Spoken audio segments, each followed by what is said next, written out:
Well, I would say no. No, in the sense that PDP, like where we're coming from, is a democratic party. The member in the party, members of the party say to you what they're looking for, which is winning spirit. They've always been queuing, behind such candidates as parents. So we're not surprised, okay, and because we've had calls or occasions where somebody who just joined the party took the party ticket because of the belief they got in that person.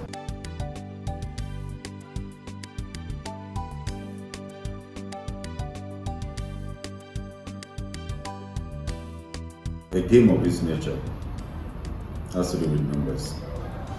And if you go back and look at election cycles in the state of Lagos, you will observe that Lagos PDP has always been doing between 30 to 35% every election year, which means that you want to say perhaps that is the strength of the party thus far, even though this political party has been winning election in some area, but you understand, at the end of the day, who is declared is what I never votes. But what we represent is that the required 20-25% for them to cross the threshold is what we have brought from APC to joining the PDP. So, which means that the inclusion in the PDP, which is now the credit, a profit, which is now which PDP has gained, we assist them or assist us now as a party in crossing that threshold. So for us, we believe that this is our year. We have never been this hopeful as a party that we can win that election, and we've seen what has been playing out, even from the other camp. Since the day we found ourselves picking the ticket of the party, it's been, like a war of sorts. But we're ready for the challenge, we're ready for that.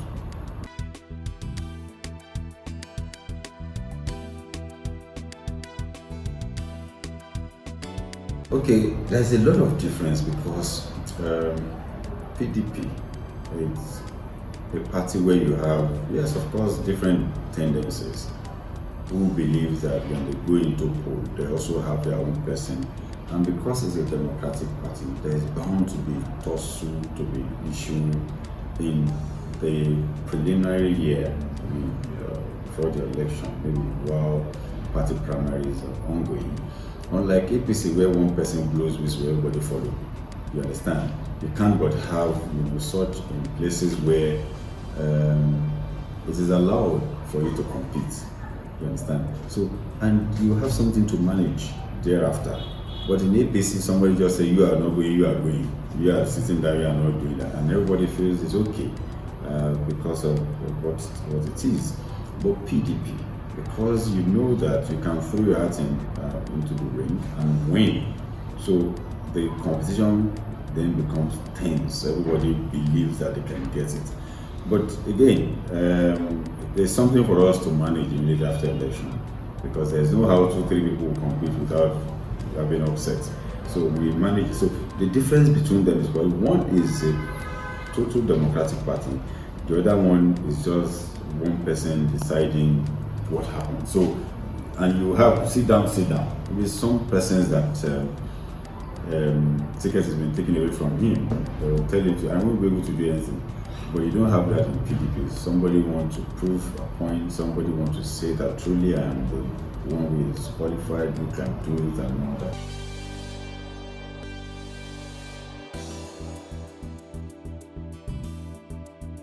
There was really no issue on my own emergence, as a matter of fact.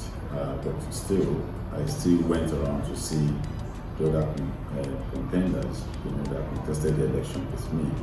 And those that even withdrew before the election, we met, we discussed how to forge ahead. There are other positions, like House of Reps, House of Assembly. Of course, because of the numbers of that position, it's bound to be all of this, because what we're working on them, we're managing them. We all almost there. We have 8 months to election. Trust me, we would have resolved all of this before going to election. So they're normal if you see all of these things, but how we're able to do that is the issue. So what I did immediately after my emergence was to set up a reconciliation committee. And this committee, they've been going everywhere to meet with people to see how they can resolve issues and speak to them about, believing and trusting the larger picture, which is the winning the state for Lagos, where everybody will come into play. So people are buying into that now because they understand that it's the only way we win that all of us can be happy as a party. So we're doing that. This reconciliation committee, I think so far they've done about 6 local governments. They're still working, and we've seen positive results, of their meetings, and we're ready to consolidate on that.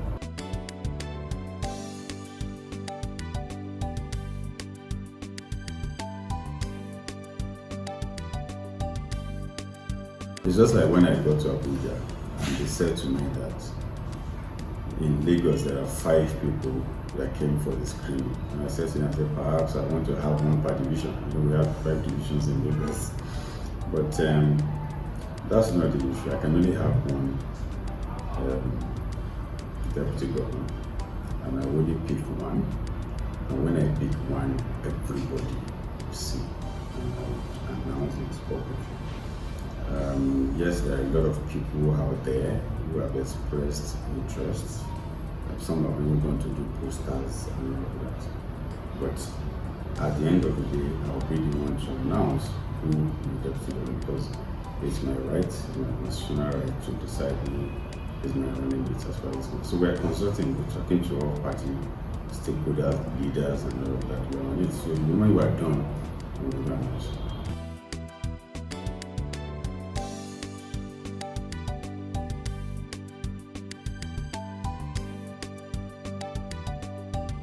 I mean, this is a new version.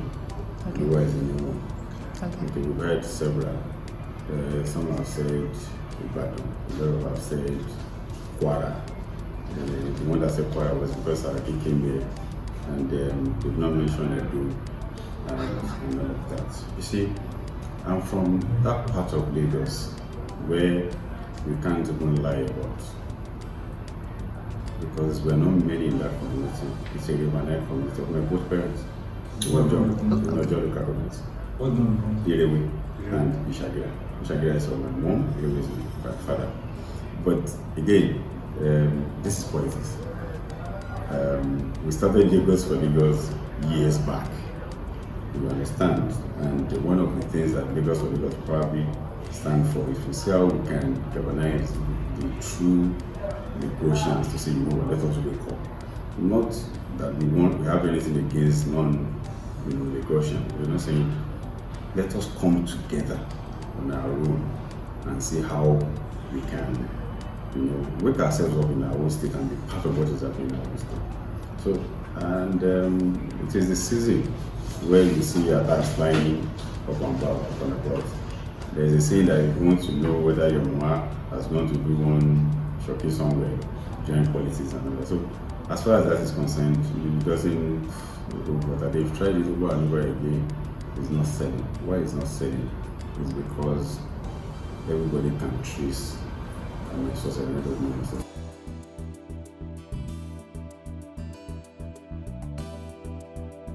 I don't understand. I don't really understand, but if those that put that figure can let me arrange the money and bring to me, that would be lovely. Okay, for the record, can you tell us your net worth? I don't even know what that means. All I know is that I file my tax like every thing, and it's based on what. What's your core business? What's your core business? Oh, I'm a media consultant. I also have other interests in procurement companies or installations in the area of crude lift and all that stuff. I have a license for crude lift.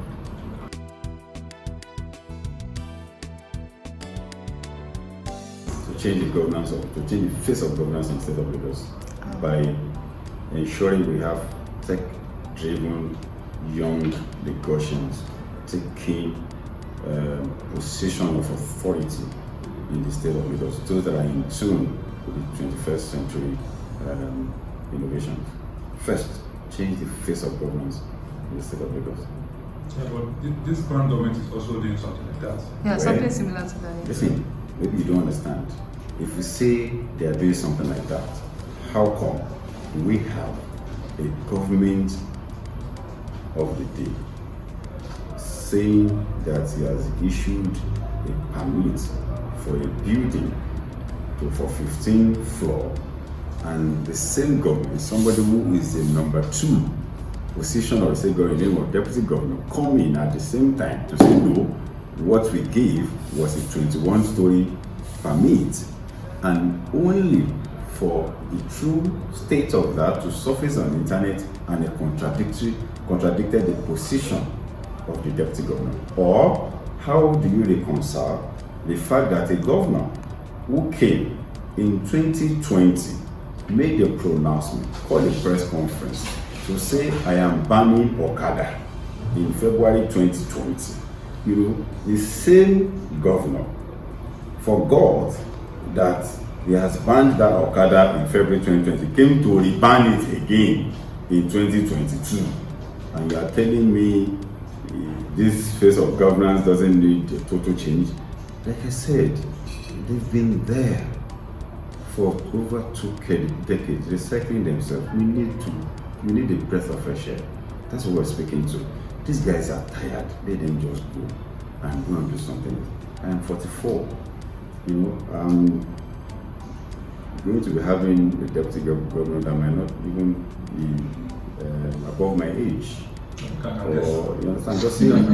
I'm just saying, you know, so that we can begin to look at how to bring this much desired breath of fresh air to the state of Lagos. So that's what I'm speaking to. So how do you reconcile that? How do we have government giving conflicting?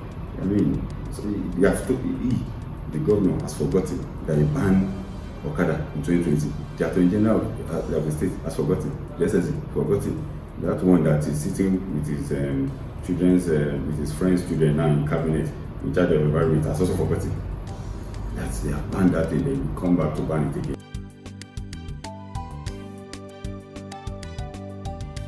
No. You know, we're not talking about whether the ban was okay or not. Okay. You understand? Well, now I'm asking. You have failed in enforcing the law. You know, you have failed in carrying out your responsibility as the government of the day. So a solution is to come and tell us again, you are banning, so that all of us will say you are banning. It doesn't work that way. Yes, of course, everybody knows the menace of Okada riders in the state of Lagos, of course.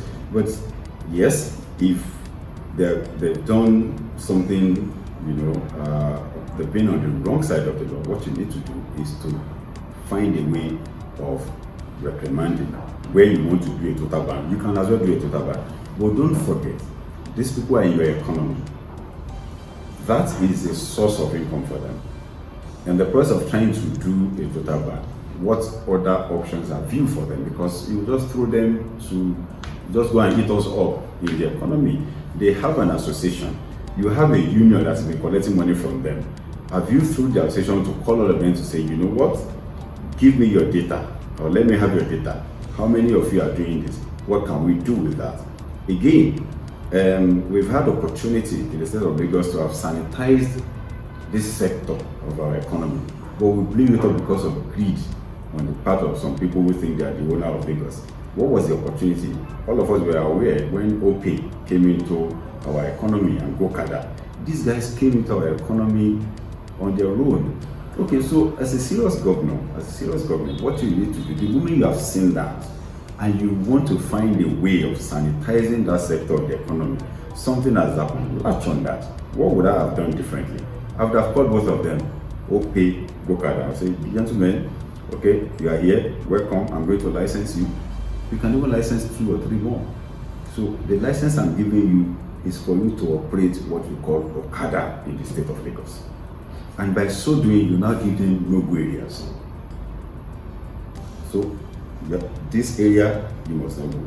This is the capacity of bike I need to do. This is where I'm restricting you to. But I'm giving you that business to do.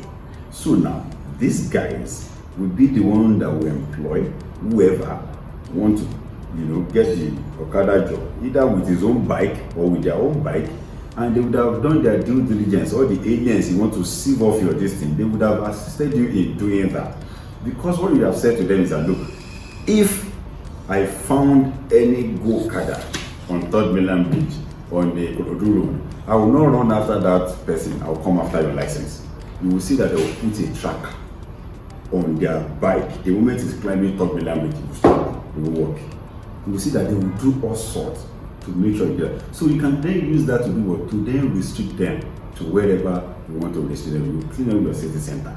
And by so doing, even where they are operating, you will see a saner, Okada riding people and all that. It doesn't take a rocket science for you to do that. All you need to do is to give, and that again, you know what that again will do for you? You would have succeeded in migrating the people in that sector from informal to formal. Because they are now in the employment of a business that you have licensed, you'll be able to take tax from them in the name of pay as you earn that they've not been paying before. And it's even more money for the government. So what did we do? We send them away. We simply send them away. It doesn't make any business sense. So it was an opportunity for him to have sanitized that sector with the freedom. But again, what do you expect? They're tired.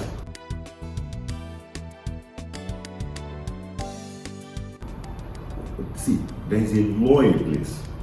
If I take an oath of office as governor of Lagos State today, what that means is I'm upholding the law of the state, the Federal Republic of Nigeria. Now, if I then have a sector or a section of the economy approaching me as governor, asking me to reverse whatever we will look at it together and say, okay, let's see what we pay us, because I also don't want you out of business. I want you to be in business. I don't want you to be menaced. Security threats.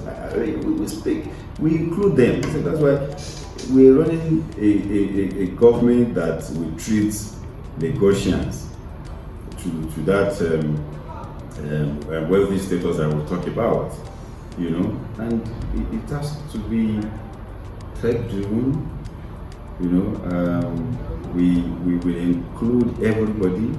There will be accountable representation. So the things that we sit together to do. You don't just come and wake up and say to hell with everybody. You can't say to hell with everybody. They'll create nuisance.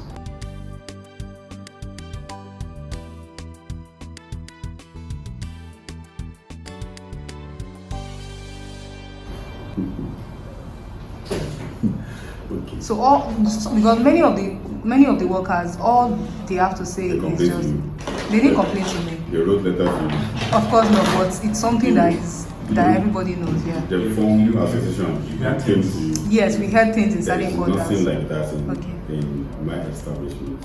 Nothing of such. And you see, don't forget we started playing politics. So I don't know the definition of being underpaid. I don't know the definition of all I know is we now have a pension scheme that inform money taken from your salary as your own contribution and contribution from the organization and the money being paid into your account through your RSA.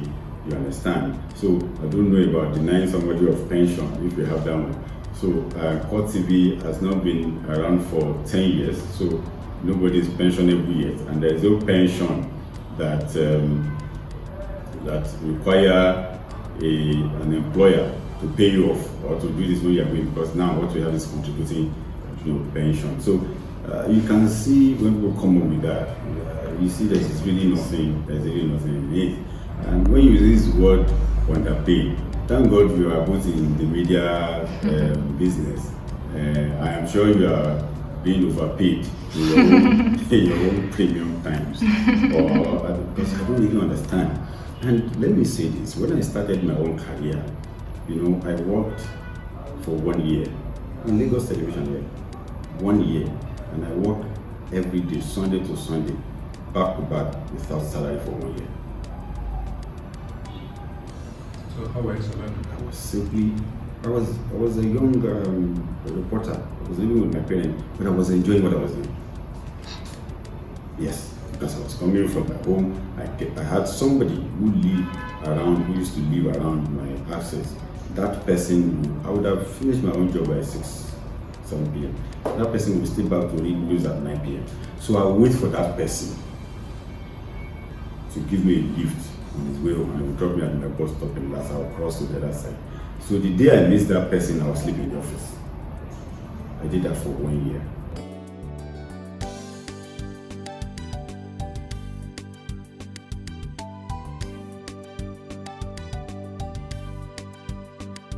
You can only have that situation that you complain about if you have something to hide, really. There's an FOI bill that has been passed into law, but not in operation in Lagos State, I'm aware. Now, why do we need to really do ED if there is nothing to hide? However, because we took an oath of secrecy, oath of allegiance, this sort of oath would not allow you to give some classified information, for instance, as government person. Now, you might not get that from any government, if whoever, even if that government is Jesus Christ, because there's some information that is capable of bringing out the entire state or anywhere that are considered, classic information, which FOI might not even bring that out for you. I don't know if you understand what I'm saying. But I'm saying that we will run a transparent government. We will run an accountable representation that will make people see. You don't even need to ask questions. For instance, what happened in Lekki and in Oyi toll gates that inform people now saying we don't want you to take tour anymore? That was because in the process of birthing that project, we did not involve the people. Why is the people of Lekki resident association now writing letter? If they've been part of the whole thing and there was an agreement to say, look, we are going to build this road, it's going to last for so years, and there's that trust, I don't think anybody will write anything. They will just wait until the expiration of that tenure and say, what we agree as expired, now this thing should be free. If it was BOT, we would have said, okay, these people, they build, operate, let them transfer now so that we can go. If it's the PPP, you understand, you know, okay, this PPP, this is the lifespan of this PPP. What is each of the side bringing to the table? If they are part of it, nobody will come against it and say, why? If they are trying to be funny, all you need to do is to flash the agreement that you have with the resident, and so be it. But because we have a government who likes to do everything in secrecy, because somebody has interest, if you in that interest, you must not see this is the result that we get at the end of the day.